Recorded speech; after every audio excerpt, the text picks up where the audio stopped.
नमस्कार। आज के इस विश्लेषण में हम बात करने वाले हैं एक ऐसी संस्था के बारे में जो सामाजिक विज्ञान यानी सोशल साइंसेस के शोध में एक लंबा चौड़ा नाम रखती है। Institute of development studies Jaipur यानी आईडीएस जयपुर। यहाँ दो बिल्कुल अलग तरह की जॉब ओपनिंग्स निकली हैं और आज हम उन्हीं दोनों पोजीशंस और उनके काफी दिलचस्प नियमों के बारे में डिटेल में चर्चा करेंगे। अब ये संस्था कोई आम जगह नहीं है। इसे Indian council of social science research और राजस्थान सरकार दोनों का सीधा समर्थन प्राप्त है। इसका पूरा मतलब ये है कि यहाँ काम करना अपने आप में एक बहुत बड़ी पहचान है, तो प्रेस्टीज की तो कोई कमी नहीं है यहाँ। चलिए जल्दी से देखते हैं आज हम क्या क्या कवर करेंगे।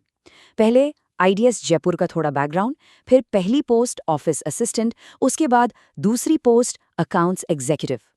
फिर हम इसकी स्ट्रिक्ट एप्लीकेशन प्रोसेस को समझेंगे और आखिर में कुछ ऐसे सख्त नियमों की बात करेंगे जिन्हें मिस करना बिल्कुल ठीक नहीं होगा। तो शुरुआत करते हैं हमारे पहले हिस्से से, आईडीएस जयपुर के इंट्रोडक्शन के साथ। देखिए, आईडीएस जयपुर एक ऑटोनॉमस यानी पूरी तरह से स्वायत्त संस्था है और इन्होंने साल 2026-27 के लिए 2 अनरिजर्व्ड यानी अनरिजर्व्ड नॉन फैकल्टी पोजीशंस निकाली हैं। एक ऐसे शैक्षणिक माहौल में जहां लगातार बढ़िया रिसर्च हो रही हो, वहां प्रशासनिक भूमिका निभाना सच में एक बहुत ही स्टेबल और बेहतरीन अवसर होता है। अब आते हैं हमारी पहली रोल पर, ऑफिस असिस्टेंट। ये रेगुलर बेसिस वाला रास्ता है। यहाँ ये 2 का नंबर आपके लिए बहुत ज़रूरी है। जूनियर ऑफिस असिस्टेंट के तौर पर आपको पूरे 2 साल के प्रोबेशन पीरियड से गुजरना होगा। इन 2 सालों में हर साल आपके काम का काफ़ी सख्त इवैल्यूएशन होगा और जब आप वो क्लियर कर लेंगे, सिर्फ तभी नौकरी परमानेंट होने पर विचार किया जाएगा। तो मेहनत शुरू से ही करनी होगी। अगर क्वालिफिकेशंस की बात करें तो उम्र 18 से 40 साल के बीच होनी चाहिए। पढ़ाई में सीनियर सेकेंडरी और एमएस ऑफिस की बढ़िया नॉलेज। लेकिन पता है इस रोल की सबसे बड़ी डिमांड क्या है? मल्टीटास्किंग और साथ ही दोनों भाषाओं इंग्लिश और हिंदी में टाइपिंग आना। ये तो एकदम कोर स्किल है इस 5500 से 20,200 वाले पे बैंड के लिए। अगर बेसिक अकाउंटिंग और लेटर ड्राफ्टिंग आती है तो समझिए वो एक बोनस की तरह काम करेगा। आगे बढ़ते हैं दूसरी रोल की तरफ, अकाउंट्स एग्जीक्यूटिव। ये एक कॉन्ट्रैक्चुअल पद है। अब यहाँ सबसे दिलचस्प बात पर ध्यान दीजिए, ये दोनों रोल्स एक दूसरे से बिल्कुल अलग हैं। एक तरफ जूनियर ऑफिस असिस्टेंट है जो एंट्री लेवल है और आगे जाकर एक लॉन्ग टर्म रेगुलर पद बन सकता है।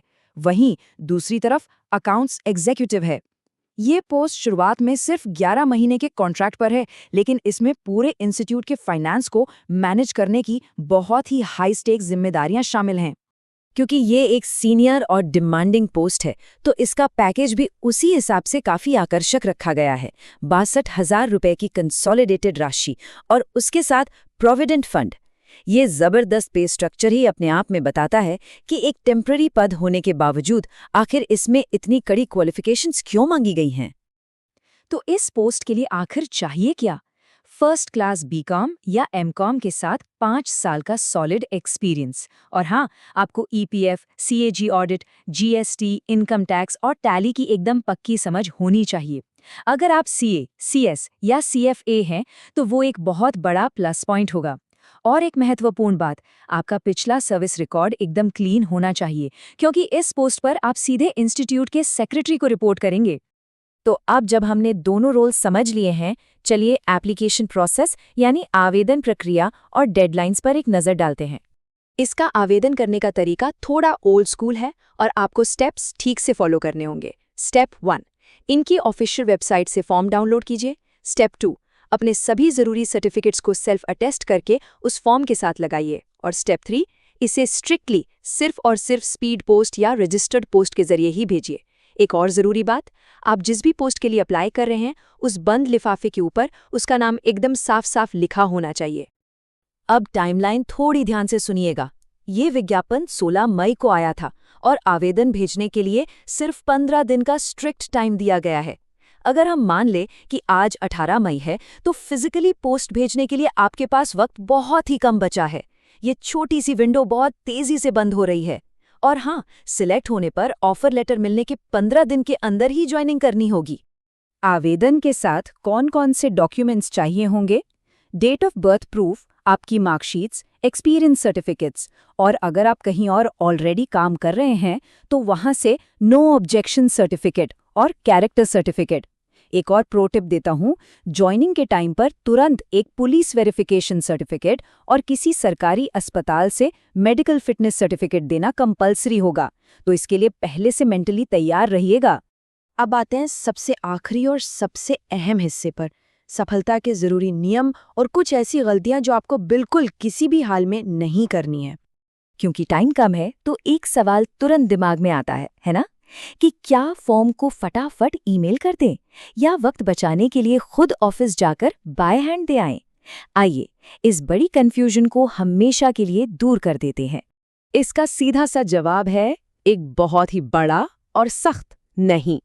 देखिए, चाहे ईमेल हो, कॉरियर हो, बाय हैंड डिलीवरी हो या किसी भी तरह का ऑनलाइन मोड, ऐसी कोई भी एप्लीकेशन बिल्कुल एक्सेप्ट नहीं की जाएगी।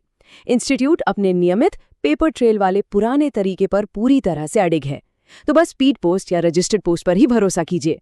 एक और नियम जो काफी अनोखा है वो है मैंडेटरी सेल्फ डिक्लेरेशन।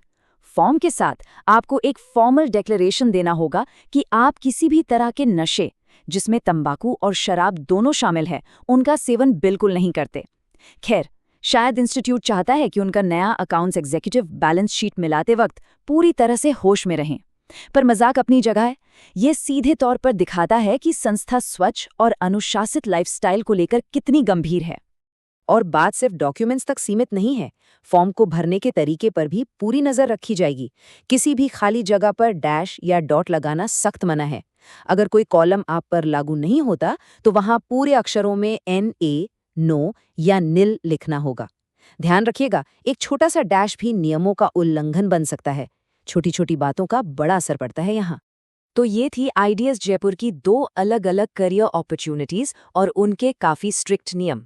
अब ये पूरा विश्लेषण एक आखिरी सवाल आप पर छोड़कर जाता है। क्या आपके प्रोफेशनल स्किल सेट्स और आपकी आगे की करियर एम्बिशंस इन सख्त स्टैंडर्ड से मैच करती हैं? क्या आप इन मेटिक्युलस नियमों पर खरे उतरने के लिए पूरी तरह से तैयार हैं? आज के इस एक्सप्लेनर में बस इतना ही।